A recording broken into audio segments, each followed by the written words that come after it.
Bismillahirrahmanirrahim. Assalamualaikum warahmatullahi wabarakatuh.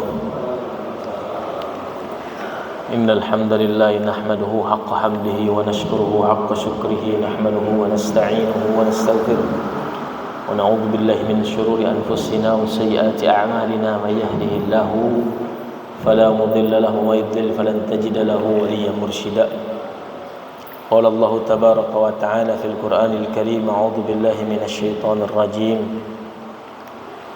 يا أيها الذين آمنوا اتقوا الله ولتنظر نفس ما قدمت لغد الآية صدق الله العظيم أما بعد jemaah muslimin jemaah salat subuh yang semoga dirahmati oleh Allah Subhanahu wa taala. Alhamdulillah, segala puji bagi Allah Subhanahu wa taala yang masih memperkenankan kita, masih memberikan kepada kita kesempatan, masih memberikan kepada kita dengan segala karunia-Nya keringanan hati, kelunakan langkah untuk kita semua sama-sama berjibaku melaksanakan salah satu ibadah yang telah disyariatkan oleh Allah Subhanahu wa taala dan dicontohkan oleh Nabi kita sallallahu alaihi wasallam, yaitu salat subuh berjamaah. Mudah-mudahan salat subuh yang kita laksanakan ini menjadi pemberat timbangan amal kebaikan kita di sisi Allah Subhanahu wa taala, dan semoga seluruh amalan kita terkhusus di bulan suci Ramadan ini dan adapun amalan-amalan selainnya, semoga Allah Subhanahu wa taala berkenan menerima dan menjadikannya sebab kita mendapatkan ridho, cinta dan rahmatnya kelak di akhirat. Amin ya rabbal alamin. Bapak ibu-ibu jemaah kaum muslimin yang semoga dirahmati oleh Allah Subhanahu wa taala, tidak lupa salawat beriringan salam selamanya tercurah limpahkan kepada Nabi kita tercinta Nabi besar Muhammad sallallahu alaihi wasallam. Alhamdulillah, sebagai seorang mukmin, sebagai seorang muslim, pagi ini kita semua bersyukur kepada Allah Subhanahu wa taala seyogianya, sesungguhnya Bapak Ibu semuanya, sebesar-besarnya harta yang Allah Subhanahu wa taala karuniakan kepada kita di setiap hari-hari kita itu ada dua, Pak. Kata Nabi SAW, yang pertama adalah lisanun dzakur, yang kedua wa qalbun syakur. Berbahagialah seseorang yang ketika bangun dari tidurnya di setiap harinya masih memiliki satu lisan yang diperkenankan untuk masih bisa berzikir, masih bisa mengucapkan subhanallah, masih bisa mengucapkan alhamdulillah, la ilaha illallah, Allahu akbar, masih bisa berzikir pagi dan petang, masih bisa berzikir dengan membaca Al-Qur'an. Kemudian yang kedua, harta terbaik kita adalah wa qalbun syakur, dan hati yang gemar bersyukur. Sesungguhnya Bapak Ibu semuanya, kebanyakan manusia itu yang sempit bukan hartanya, tapi yang sempit adalah hatinya. Sehingga rongga-rongga kehidupannya terasa sempit dan merasa bahwa nikmat itu jauh daripadanya. Padahal kesempitan hati itulah yang menjadikan kesempitan syukurnya kepada Allah Subhanahu wa taala. Oleh karenanya kata Nabi SAW, nikmatani maghbunun fihima katsirun minan nas.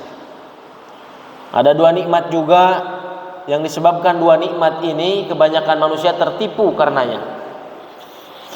Yang pertama as-sihhatu, kesehatan. Yang kedua al-faraghu, waktu luang, kesempatan.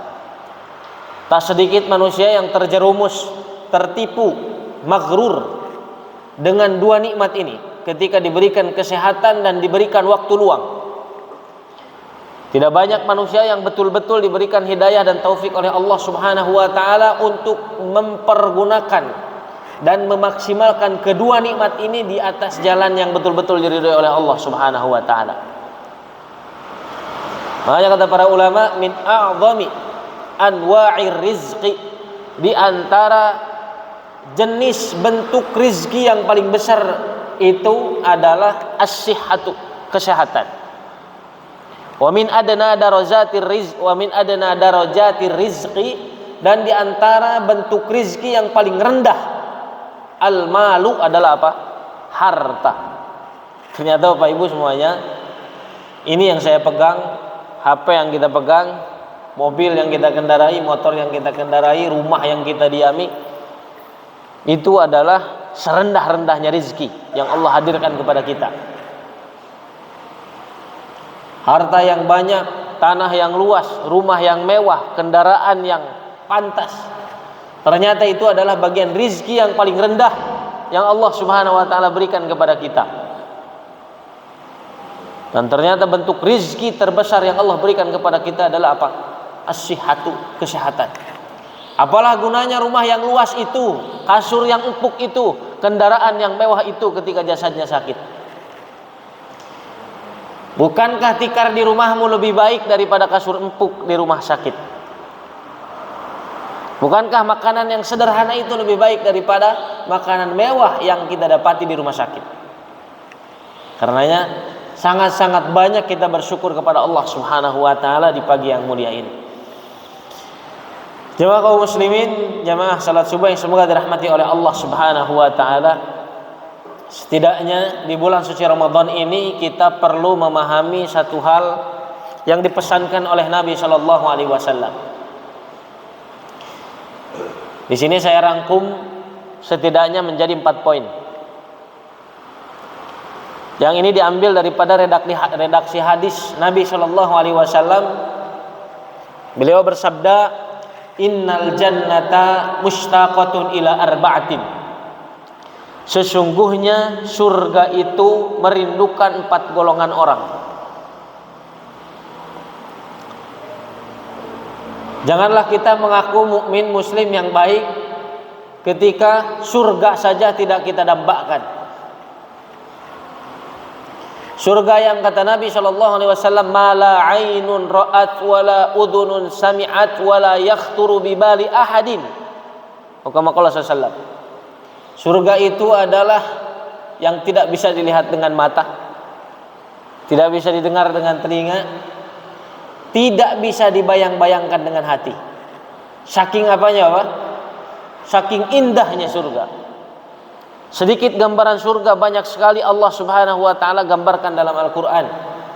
Jannatin tajri min tahtihal anhar. Terus di surat lain Allah berkata, di dalam surga itu ada 3 jenis sungai. Terus ada banyak bidadari, ada banyak pelayan. Setiap orang yang berkehendak apapun terwujud sebelum dia ucapkan. Dan banyak sekali. Sedikit gambaran, sedikit saja, sedikit gambaran yang Allah dan Rasulnya sampaikan di dalam Quran dan hadis. Dan ternyata Bapak Ibu semuanya, ada golongan-golongan orang yang memang dirindukan oleh surga. Jadi orang-orang tersebut dinantikan kedatangannya oleh surga. Betapa rindunya surga kepada 4 golongan orang tersebut. Ini yang akan menjadi materi kita, yaitu 4 golongan orang yang dirindukan oleh surga. Dan ini harus menjadi amalan favorit kita, amalan unggulan kita di bulan suci Ramadan, sehingga keluar dari bulan suci Ramadan kita terlahir sebagai alumni-alumni terbaik bulan suci Ramadan. Anggaplah ini adalah kurikulum pedoman kita di bulan suci Ramadan. Kata Nabi SAW, "Innal jannata mustaqatun ila arba'atin." Sesungguhnya surga itu merindukan 4 golongan orang. Yang pertama, ila qari'il Qur'an. Yang pertama, surga itu merindukan orang-orang yang gemar membaca Al-Quran. Bapak Ibu semuanya, sudah sepantasnya sebagai seorang muslim kita ini gemar membaca pedoman hidup kita. Al-Quran ini hadir datang kepada kita, satu sebagai rahmat. Kemudian Al-Quran Allah Subhanahu wa ta'ala turunkan kepada kita sebagai obat. Al-Quran Allah Subhanahu wa ta'ala turunkan kepada kita sebagai pedoman. Al-Quran Allah turunkan kepada kita sebagai aturan hidup. Al-Quran Allah Subhanahu wa ta'ala turunkan kepada kita sebagai konsep. Al-Quran Allah Subhanahu wa ta'ala turunkan kepada manusia sebagai kurikulum dan petunjuk hidup. Maka aneh sekali ketika seorang mukmin, seorang muslim disuguhkan kepadanya kurikulum, konsep, tata cara dan aturan pedoman dalam hidupnya, sementara untuk membacanya pun dienggan. Di samping itu, kata Nabi Shallallahu Alaihi Wasallam, beliau menyampaikan dalam hadis-hadisnya banyak sekali keutamaan bagi orang-orang yang gemar membaca Al-Quran. Bahkan saking besarnya keutamaan membaca Al-Quran ini, hatta bagi orang-orang yang masih salah-salah, wayatata, orang yang masih terbata-bata, orang yang masih belum benar bacaannya, orang yang masih belum lancar bacaannya, orang yang masih belajar membacanya, itu sudah termasuk keutamaan yang luar biasa. Bahkan Nabi memberikan anjuran dan memberikan motivasi bagi yang belum lancar membaca Al-Quran, ada 2 pahalanya. 1 pahala dari bacaan Qurannya, 2 dari pahala ijtihadnya, sungguh-sungguhnya dia. Maka tak heran ketika Al-Quran turun, kalimat pertama apa? Iqra bismi rabbikal ladzi khalaq. Kalimat pertamanya adalah baca. Bagaimana kita akan mengenal pada pedoman sesuatu, bagaimana kita akan mengenal pada tata cara suatu perkara kalau kita tidak pernah membacanya? Saya diberi resep obat dari dokter, bagaimana saya bisa mengenali obat-obat tersebut? Bagaimana saya bisa meminum obat-obat tersebut? Kapan saya bisa minum obat tersebut? Apa reaksi yang akan saya rasakan daripada obat tersebut ketika saya tidak pernah membaca pedoman yang dokter sarankan pada obat-obat tersebut? Tentunya sebagai pasien yang baik, saya harus rajin membacanya, saya harus gemar membacanya agar supaya kesembuhan itu hadir kepada saya. Begitupun seorang mukmin, seorang muslim, bagaimana supaya hidup saya ini sesuai dengan pedoman, sesuai dengan aturannya, sesuai dengan porsinya, sesuai dengan konsepnya. Ya minimal, seminimal-minimalnya kita gemar membacanya untuk kita mengenal isi kandungannya. Tentunya Bapak Ibu semuanya, kata Allah Subhanahu wa taala dalam Al-Qur'an, bagaimana caranya kita membaca Al-Qur'an? Apakah hanya sekedar membaca saja? Kata Allah Subhanahu wa taala, yatlunahu haqqa tilawatihi. Mereka membacanya dengan sebenar-benar membaca. Para ulama mentafsirkan haqqa tilawatihi di sini pertama adalah tartil. Tartil itu benar dalam membacanya. Meskipun belum benar bacaan kita, berusahalah untuk benar dalam membacanya. Bukan hanya baik. Baik itu bukan hanya baik didengar saja, bukan hanya baik nadanya saja, tetapi apa? Benar bacaannya, benar tahsinnya, benar tajwidnya, benar pengucapan hurufnya. Wa yakunu kadzalika bi ta'ammulihi wa tadabburihi. Dan termasuk juga haqqa tilawati, benar dalam membaca Al-Qur'an itu adalah dengan memahami isi kandungannya. Bagaimana kita bisa memahaminya? Yaitu dengan mentadabburi Al-Quran. Bapak Ibu semuanya, saya bertanya kepada semuanya, tolong dijawab. Apakah sekarang Al-Quran sudah banyak yang terjemah? Ada? Banyak? Banyak. Kemenang sudah punya Al-Quran terjemah. Perusahaan-perusahaan Muslim sekarang sudah meluncurkan apa? Al-Quran terjemah. Quran wakaf sekarang sudah disertai dengan apa? Terjemah. Untuk memudahkan kita bagi orang-orang yang ajam, orang-orang yang non-Arab yang belum bisa berbahasa Arab, maka kita dipermudah dengan membaca apanya, Pak? Artinya. Jadi setelah kita benar membacanya, kemudian kita berusaha untuk berta'ammul dan bertadabbur dengan bacaan kita. Terlepas dari itu, membaca Al-Quran itu sendiri. Membaca Al-Quran itu sendiri tanpa disertai memahami dan mentadabburinya itu sudah menjadi keutamaan.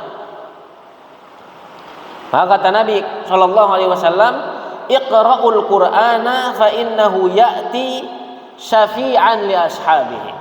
Itu dalam riwayat Imam Muslim rahimahullahu taala, bacalah Al-Qur'an karena sungguhnya Al-Qur'an itu datang di hari kiamat kepada siapapun yang suka dan gemar membacanya. Bapak Ibu semuanya, saya bertanya, apa syafaat itu? Al-Quran kan datang nanti di hari kiamat memberi syafaat. Saya bertanya pada semuanya, apakah yang dimaksud dengan syafaat itu? Ada yang bisa menjawab? Apa syafaat itu? Apa? Penolong, bisa. Ada lagi yang lain? Gini, saya berikan ilustrasi. Ada para ulama bil misali ittadhahal maqal. Biasanya dengan contoh itu lebih mudah dipahami. Supaya lebih detail kita memahami tentang syafaat itu sendiri. Gini Pak, saya misalkan dengan Mas Naba kakak saya ingin masuk ke satu perusahaan atau katakanlah ke sekolah lah. Saya ingin melamar kerja menjadi guru misalkan. Ada satu sekolah elit ya, yang grade-nya itu grade A. Bahkan guru-guru yang ingin mendaftar menjadi guru di tempat tersebut sangatlah sulit. Ada 1.500 orang daftar ingin masuk mengajar di tempat tersebut. Menandakan apa? Yang diterima hanya 15 orang misalkan. Dari 1.500 yang diterima berapa? 15 orang. Berarti hanya berapa persen? 1%. Kemungkinan besar akan banyak orang yang ditolak di tempat tersebut. Tentunya disertai dengan seleksi yang ketat. Akhirnya saya memberanikan diri daftar untuk mengajar di sekolah tersebut. Nah, untuk bisa mempermudah perjalanan saya masuk di sekolah tersebut, otomatis saya harus punya apa? Harus punya kenalan orang dalam. Ya kan? Minimal orang terdekatnya kepala sekolah lah. Misalkan Mas Naba ini ada iparnya daripada kepala sekolah. Ya. Begitu saya mendaftar ke sana, Mas Naba datang di situ. Ya, masnya saya datang di situ, bilang kepada kepala sekolahnya, "Wahai kepala sekolah, orang ini adalah adik saya. Beliau kalau mengajar begini. Latar belakang beliau adalah begini. Gelarnya beliau adalah begini. Sepak terjangnya, pengalamannya begini. Saya sarankan Anda untuk menerimanya.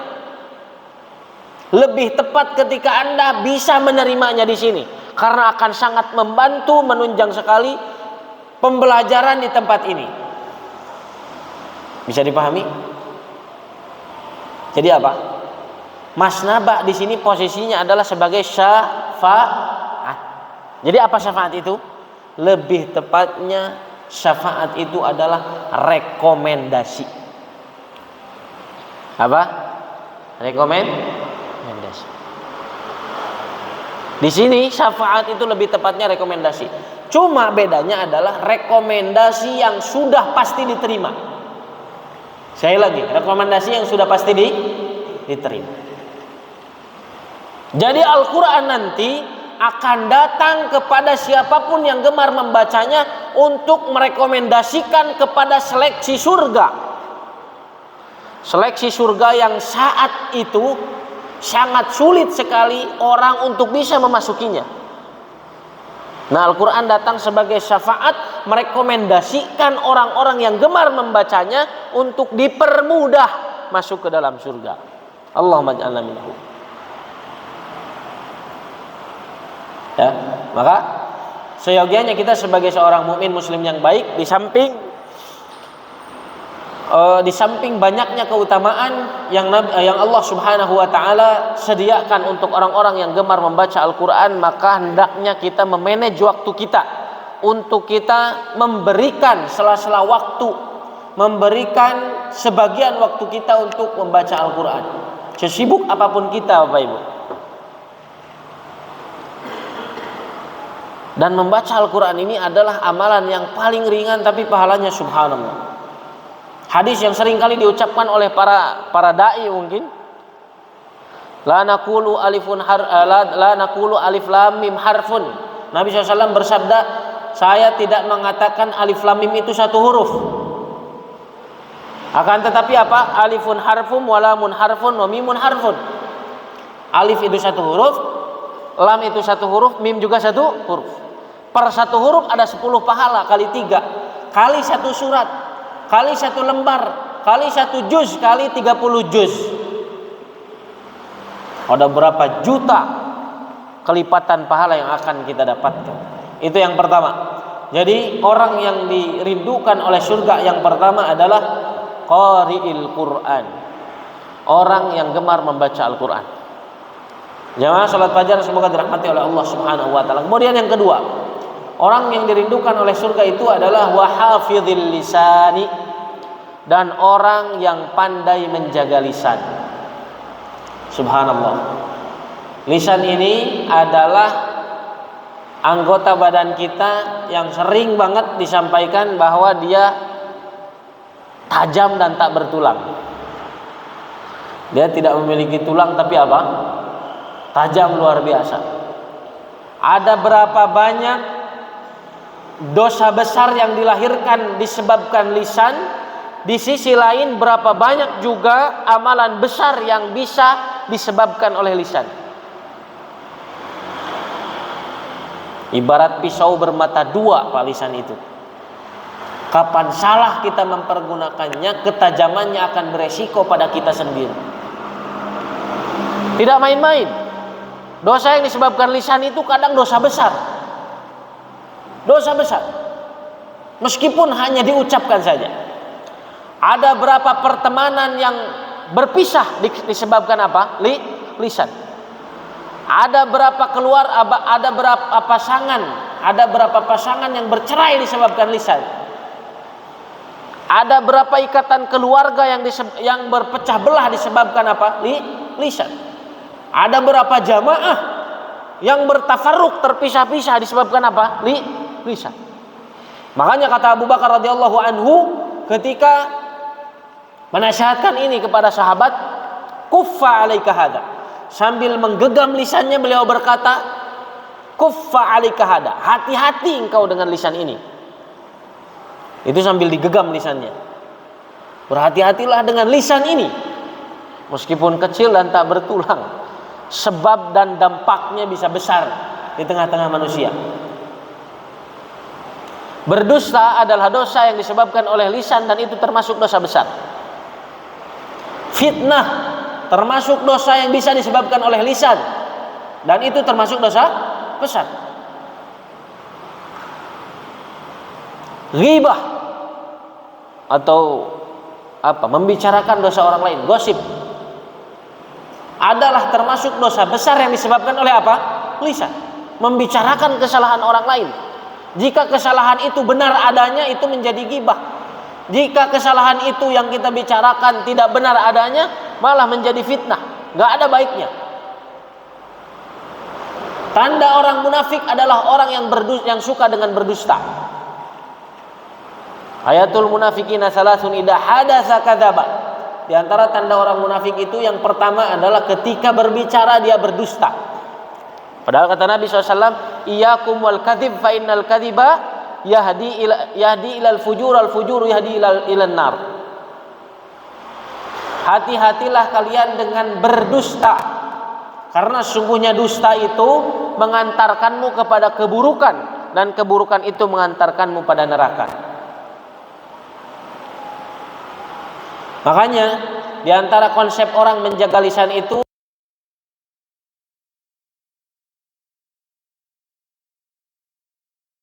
wal yaumil akhir falyaqul khairan aw liyasmut. Kata Nabi sallallahu alaihi wasallam, barang siapa beriman kepada Allah Subhanahu wa taala dan hari akhir, falyaqul khairan aw liyasmut, maka hendaklah dia berbicara baik, atau jika tidak mampu demikian lebih baik diam. Sehingga di hadis lain disebutkan as-sumtu hikmatun wa qalilu fa'ilihi. Diam itu adalah satu kebijaksanaan, tapi banyak sekali orang yang tidak mengetahuinya. Maka konsepnya bagi seorang mukmin itu, kalau tidak bisa berbicara baik, lebih baik apa? Diam. Karena apa?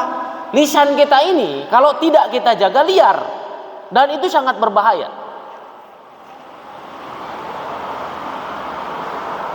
Lisan kita kalau tidak kita jaga, kata Nabi SAW, ayyuhaditsa bikulli ma sami'a. Cukuplah kita bisa menandai, mengetahui keburukan seseorang itu adalah ketika dia selalu menyampaikan apapun yang dia dengar. Dengar berita ini disampaikan, dengar berita ini dibicarakan, dengar berita ini digosipkan. Cukuplah kita memandang orang tersebut orang buruk, orang bodoh, ketika dia tidak pandai menjaga lisannya. Orang yang berakal itu menyimpan akalnya di belakang lisannya. Sementara orang yang bodoh itu, mohon maaf, meletakkan akalnya di depan lisannya. Jadi orang yang berakal itu sebelum berbicara difikirkan terlebih dahulu, baru diucapkan. Kalau orang yang bodoh sebaliknya, diucapkan dulu, setelah itu disesali dan dipikirkan. Maka di antara orang yang dirindukan oleh surga itu adalah orang yang selalu menjaga lisan. Maka hendaklah kita, apalagi di bulan suci Ramadan ini, selalu menjaga lisan. Kata Nabi SAW, betapa banyak orang, rubba shaimin, betapa banyak orang yang nanti linglung di hadapan Allah Subhanahu wa taala, bingung, tidak mendapati puasanya illal ju'u wal atas, kecuali hanya lapar dan dahaga saja. Mana pahala puasa saya? Puasa yang saya pertahankan 30 hari dari pertama saya dari tanggal pertama sampai terakhir, dari terbit fajar sampai terbenam matahari, mana hasil daripada puasa saya? Mana pahalanya? Ternyata hanya dahaga dan lapar saja. Ternyata yang merusak puasanya adalah apa? Dusta, fitnah, lisan yang tidak dijaga, berghibah, namimah, dan lain sebagainya. Nauzubillahi min dzalik. Pak Ibu yang semoga dirahmati oleh Allah Subhanahu wa taala, itu yang kedua. Kemudian yang ketiga, wa mut'imit ta'am, dan orang yang gemar memberi makan. Jadi di antara orang yang dirindukan oleh surga itu adalah wa mut'imit ta'am, orang yang gemar memberi makan. Apalagi kita sedang berada di bulan suci Ramadan. Oh, terlalu banyak hadisnya kalau harus saya sampaikan tentang yang berkaitan dengan apa? Berkaitan dengan keutamaan memberi makan di bulan Ramadan. Mau itu untuk sahur ataupun itu untuk buka. Kata Nabi SAW, man fattara shaiman, barang siapa yang memberi makan orang yang berpuasa. Man fattara, iftar, yang biasa kita ini ketika maghrib. Kana lahu ajruhu,